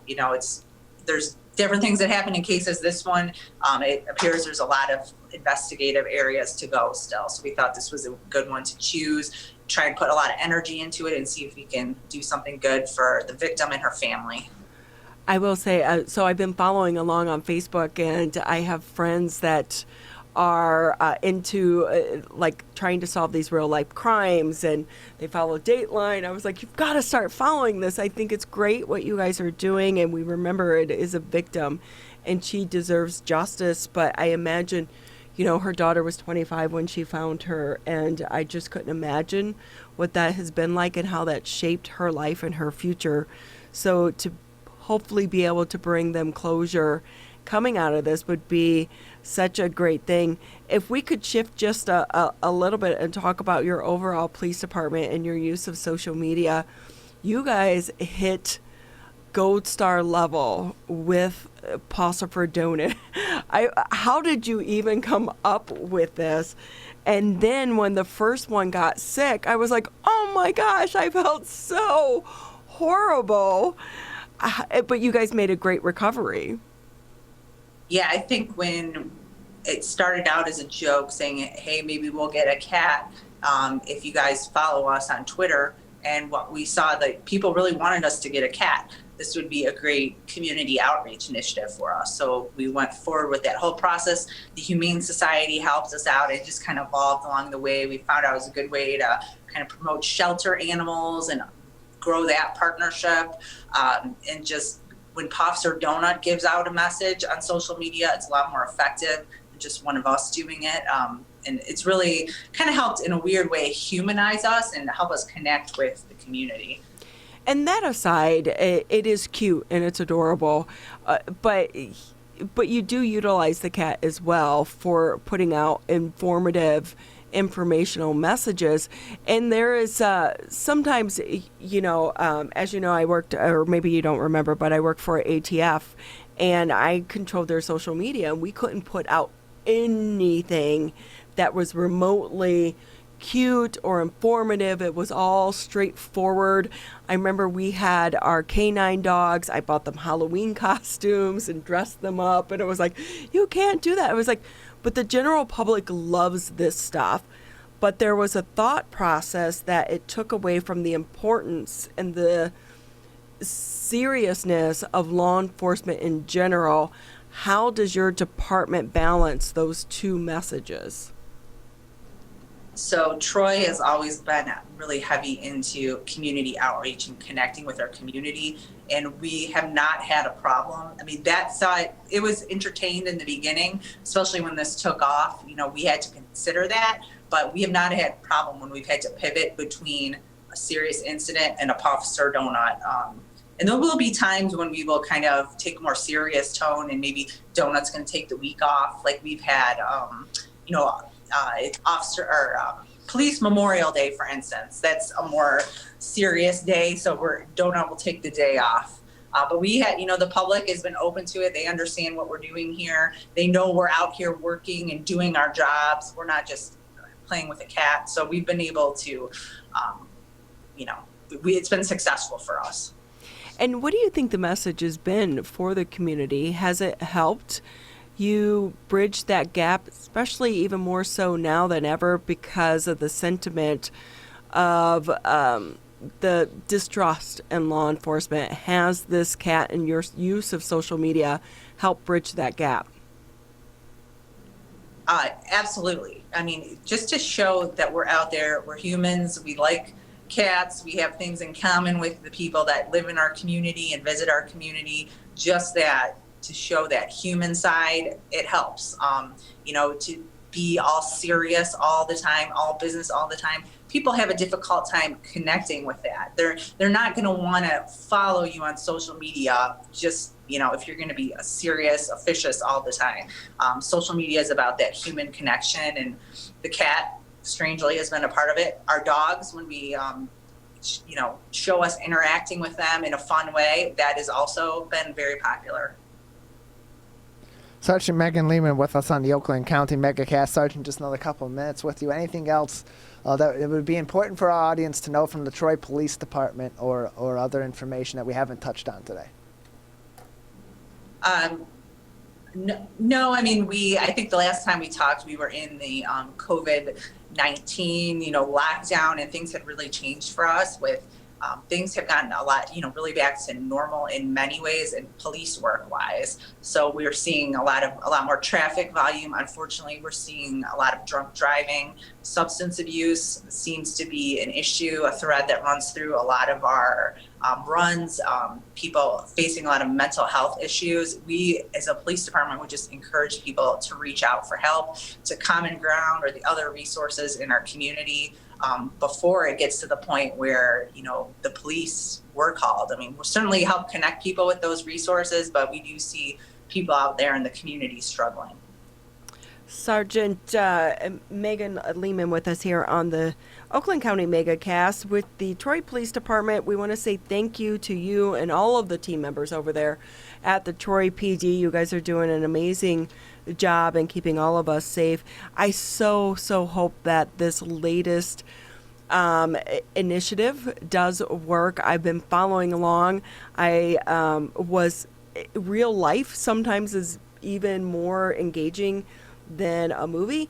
And when you put the tidbit out about the daughter's keys being stolen the night before, that just totally shaped everything and how you think about things in your mind as well. So I'm really hoping that a lot of people will follow along Troy Police Department's Facebook page so that we can bring the family of Gail Webster at least some justice. It doesn't bring her back, but to know that the person responsible has been brought to justice will definitely give them some closure as well. So our best of luck to you, and thank you again for thinking outside of the box. Oh, thank you for having me. Okay, we're going to take a quick break here on the Oakland County Megacast, and then, wow, this hour's almost over. The show's almost over there, Tyler. Almost 2 hours in. That's quick. I'm sorry, I still have medicine head. I told you I have medicine head. I feel like I'm talking. That's fine. Remember that commercial, and the girl's head kind of went, was it medicine head in her head?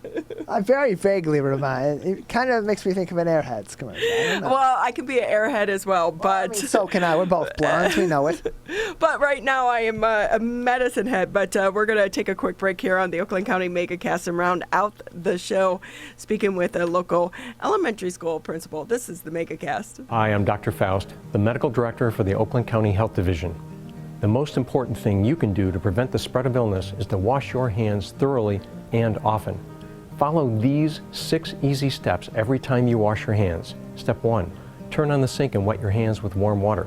Step 2, apply soap to your hands and lather between your fingers, under your nails, and the front and back of your hands and wrists. Step 3, wash your hands by scrubbing them together for at least 20 seconds. Step 4, rinse your hands with warm, clean water. And step 5, dry your hands with a clean cloth towel, a paper towel, or hot air blow dryer. If you're using a cloth towel, make sure to change it often. For handheld faucets, turn off the water using a paper towel instead of your bare hand. Step 6, if you're using a paper towel, throw it away. Practice healthy habits like washing your hands after coughing or sneezing into them to keep you and others healthy. Go to oakgov.com/health or call Nurse on Call at 1-800-848-5533 to learn more. Michigan, the coronavirus pandemic has put us all to the test. And now it's time to put COVID-19 to the test. As we move forward, testing will be critical. We encourage anyone who has reason to get tested to do so, those with symptoms and those without. If you are leaving home and going back to work, get tested. If you think you may have COVID-19 or you've been exposed recently through family, friends, or coworkers, get tested. Our test locator tool can help you find the right testing site that fits your needs. Even if you're looking for easy access with no cost, no prescription, and no appointment necessary, we've got you covered. Help Michigan move forward, not backward. To find a testing site or learn more, visit michigan.gov/coronavirus test. A message from the Michigan Department of Health and Human Services.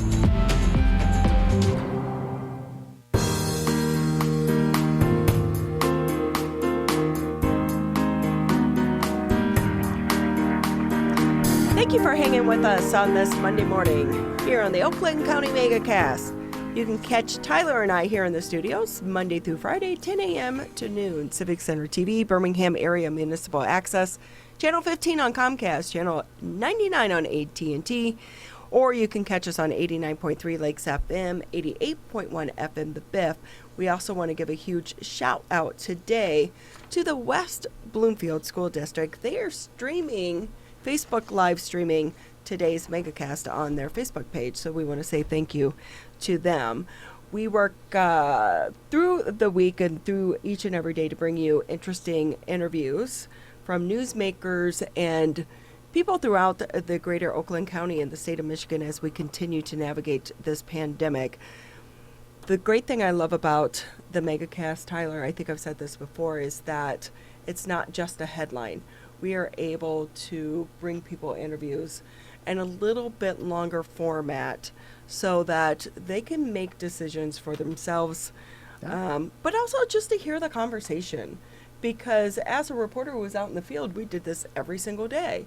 But all that you saw on TV would be maybe 20, 30 seconds of that interview. Sometimes now with social media, they may post a longer version out there for people, but I think it's important for people to be able to get the entire interview so that they can hear what everyone has to say, and it's non-judgment.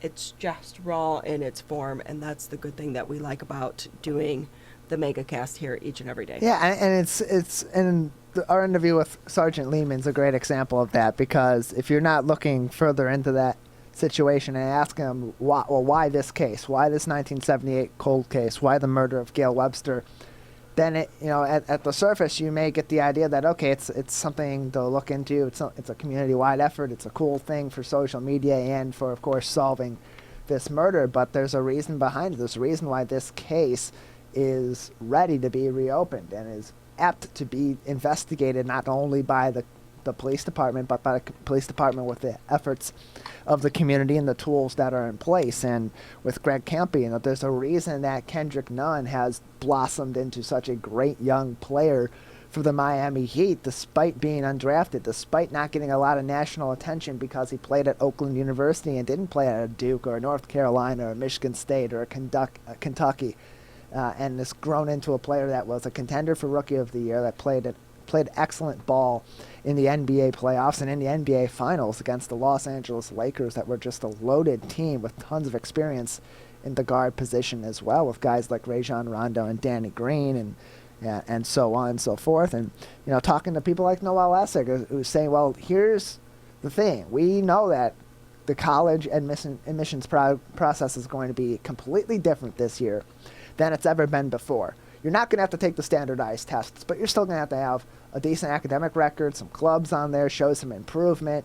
You're going to have to jump through a couple of extra hoops to work around the COVID situation in convincing these colleges, but there are other avenues that you can take that are viable to get in, and there are other avenues you can take to financially afford to go to college, and other avenues that you can explore to delay your college experience until it's back to a normal sense. And you don't necessarily get all of that information from 30 seconds max of hearing from somebody in a quote on a story.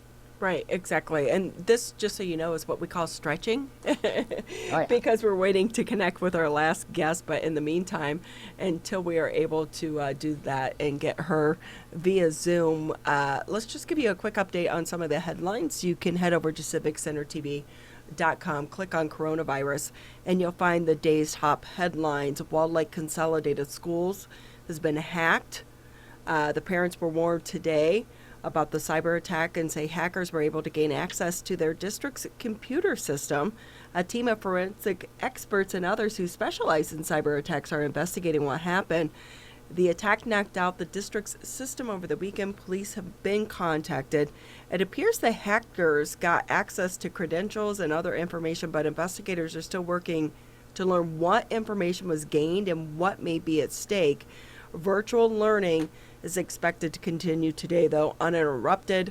So, sorry, students, you are not getting a day off from learning. You still need to do it. I would imagine this is going to kind of be the new thing, and this is going to be the new snow day, right?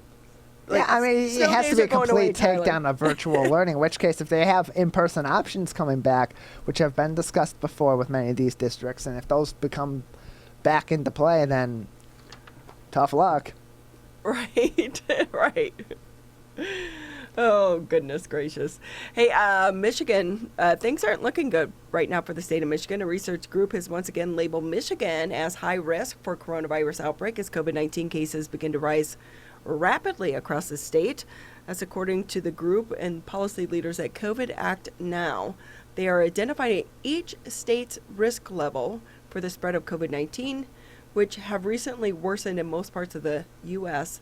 On Thursday, Michigan's risk level for coronavirus outbreak increased from medium to high for the first time since July 31st. Michigan was previously labeled as experiencing control disease growth. One of the things I wonder about this, Tyler, is what does this have to do and how could it impact as we go into the winter months? And some of these businesses are now being able to reopen, like the movie theaters. We talked to Paul Glantz. is this going to have an impact on some of those decisions? And it's all the more reason for the general public to continue to take those precautions that we were already taking, as annoying as they've been, having been in place for almost 7 months at this point, until we have a greater idea of a statewide response in the wake of course, the previous orders being shot down by the Michigan State Supreme Court, so that we can protect these businesses. If nothing else, do it for the economy and do it for these businesses, because a lot of them waited several months to reopen.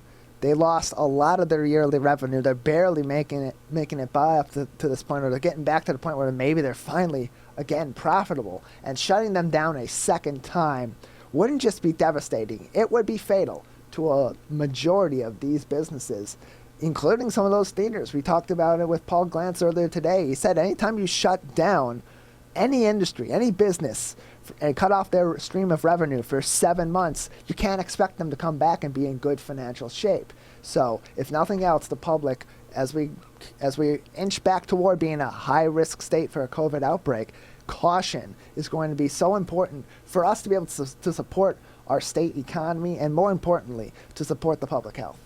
And as we just said, Michigan bars, they've been closed for months after being allowed to reopen in the summer, are once again allowed to open under that new health order issued by the Department of Health and Human Services. Under the new order, bars are now no longer forced to close, but they can only serve alcohol to gatherings who are seated at a table. You can't go up to the bar and get a drink. So the governor, as you may remember, ordered indoor bar service to close throughout Lower Michigan back on July 1st as the state's COVID-19 cases began to climb back up. Additionally, under the new order, restaurants can still serve food indoors when parties are able to separate by at least 6 feet and the restaurants exceed 50% capacity. Here's a new portion of this, though. Restaurants must close for and be deep clean, consistent with FDA and CDC guidance if an employee is confirmed positive or shows symptoms while at work. And as you just mentioned, some of these businesses are trying to get back open. I think for some reason we kind of forgot that some of these smaller bars were forced to close again. And obviously this was after that huge outbreak at Harper's in East Lansing back in the summer. Some of the students were returning to school and they had an outbreak there. So the mandate was if restaurants or bars had to be served, I think it was 70% of their business had to be food for them to be able to reopen. And so some of these smaller bars have been closed this entire time. It's tough for them. And once again, it comes down to being careful, being smart, so that we can continue to let these businesses reopen and operate normally, so that at worst case, if we continue on the way that we're on, they're surviving and not at a chance where, because of irresponsibility of the general public, they could be at risk of losing their businesses and those employees losing their jobs. So just a few moments left with us here on the Oakland County Megacast. We want to round out the show by bringing in Sonia James. She's the principal of Shaco Elementary right here next to us of Civic Center TV. So great to have you here on the Oakland County Megacast. We know you're extremely busy, so thank you for trying to be with us. Oh, no, thank you for having me. So we've been watching as you guys have been returning to school, and I have to say, I get here when the small kids are being dropped off. They are so adorable, and to see them all standing out there in their little mask, it makes my heart melt every morning. I know, they are adorable, and they have done a really nice job, from the little itty bitty babies to our 4th and 5th grade students. They have done a really nice job of reentry. And I think the way that the district has rolled out our reentry plan it's been phenomenal, and it's been working very well. I will say, back in the beginning when we were first talking about this and they were saying, hey, some of these young kids were going to have a mask. I'm like, how are you going to have a 4-year-old or a 5-year-old with a mask on? But it seems like everyone is complying, and I'm sure a lot of that has to do to members of your staff and the teachers or who are helping to navigate this world. So our hats off to all of you over there, and to say thank you as well. But if I can just kind of jump into, I know that you are helping to lead a project of trying to get some books promoting diversity into the school district and the school itself. Do you want to talk a little bit about that? Well, the brainchild behind that is actually our iCenter teacher, which is Ms. Shahenda Van Nostren, and she's been very instrumental as a part of the work that we've done this summer with the anti-racism resolution that the district passed this summer. It's been our charge to ensure, in terms of looking at the 11 bulleted points and focusing really in on that curriculum and making sure that our students see themselves in the types of books that we're reading. So not only just what we're doing curriculum-wise, but getting kids engaged and being able to see themselves through literature. I love that the school district is doing this. And when you take a look back in history, you have to remember, even from the beginning of time when history was being recorded, that was usually being recorded from the eyes and the opinion of the elite, because they were the ones with the access and the resources and were able to read and write back during that time. So we wonder about all this history that maybe we lost because we didn't have diversity back in the beginning of times to help shape our history and to mark these important moments in this world. So to be able to have the kids, because West Bloomfield is such a diverse community, for them to be able to see and recognize it is such a great thing that all of you are doing. But I also kind of wonder how hard is this measure in the middle of a crisis and a pandemic as well, because there are so many things grabbing the There's attention. so many things that we're working on, right? Well, it's called school. It's what we do.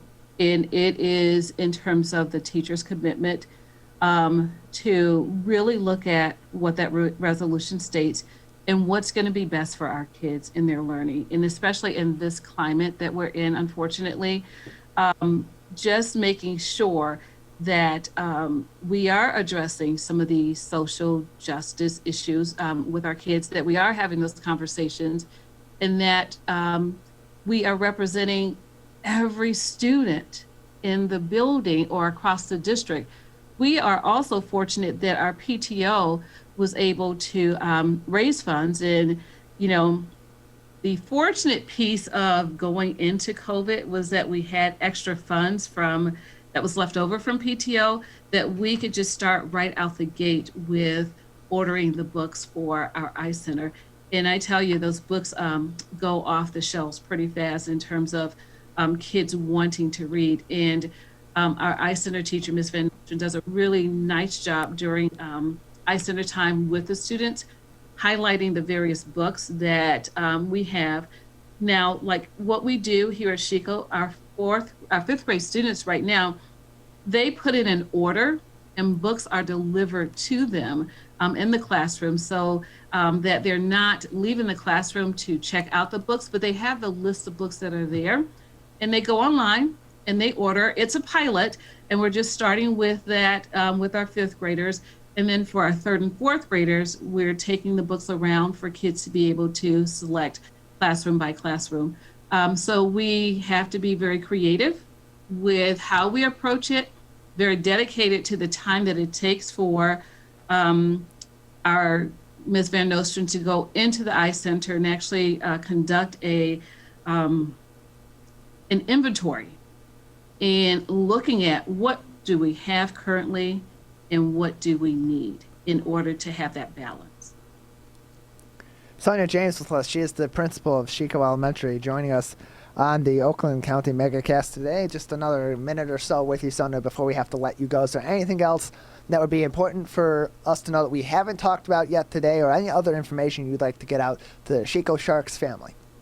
Oh, to my Chico Sharks family, I would just say, one, I just want to thank our parents for their support, because without our parents' support and them allowing us the grace in terms of just getting the ball rolling and getting kids in school and having to pivot from time to time, the grace and flexibility that they have allowed in just their commitment to students logging into Canvas and working with us. It has just been a really good rollout and a really good collaboration between home and school. And I just want to say thank you to our West Bloomfield community for their work along with my teachers and all teachers in West Bloomfield, because it has been a huge task, but they have done it very well. Well, we so appreciate your time with us here this morning on the Oakland County Megacast. I know that you're extremely busy. Maybe we can have you on again a little bit later, and so we can speak with you a little bit more in depth about everything that is going on over there at the district. But like you said, thank you to you and your team and to all of the team members over at the West Bloomfield School District, because you guys have been doing an amazing job of trying to navigate this and go with the flow on all of these changes. So best of luck with you in the coming months as well.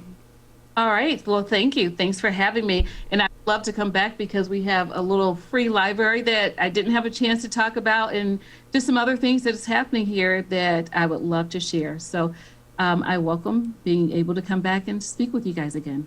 And we would love to have you. That's going to wrap it up for us here on the Oakland County Megacast.